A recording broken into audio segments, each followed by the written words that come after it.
এখন সন্ধেবেলা, তো আগে মৃগাঙ্কের জন্য এখন সন্ধেবেলা একটু পায়েস করে দিচ্ছি।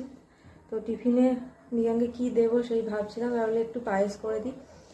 আর তার জন্য চাল নিয়ে এলাম, আর কিছুটা দুধ ছিল, চাল 50 গ্রামের মতো করব। তার সাথে বাতাসা দেবো আর কাজু কিশমিশ আছে এইগুলো। হ্যাঁ এই তো হচ্ছে।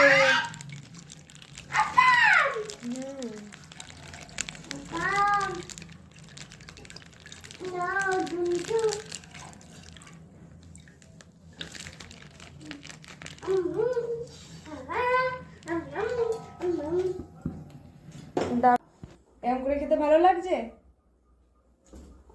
পায়েসে খেতে ভালো লাগে না? না পায়েসে খেতে ভালো লাগে না, শুধু শুধু খেতে ভালো লাগে। আচ্ছা, খাওয়া হলেই হলো। সে দিয়ে যদি খাওয়াতে যাই খাবে না, এইরকমভাবে শুধু শুধু নিয়ে খাচ্ছে, সেটাতে খাবে। তো যাই হোক, খাওয়া নিয়ে দরকার। গরম যে পায়েস পুরো রেডি। আর কিছুক্ষণ ঠান্ডা হতে দিয়েছিলাম, সন্ধে দিতে চলে গেছিলাম, এবার হচ্ছে বেরিয়ে যাচ্ছি। এনো টেস্ট করো, তোমাকে হাতে দেবো। কেমন, ভালো?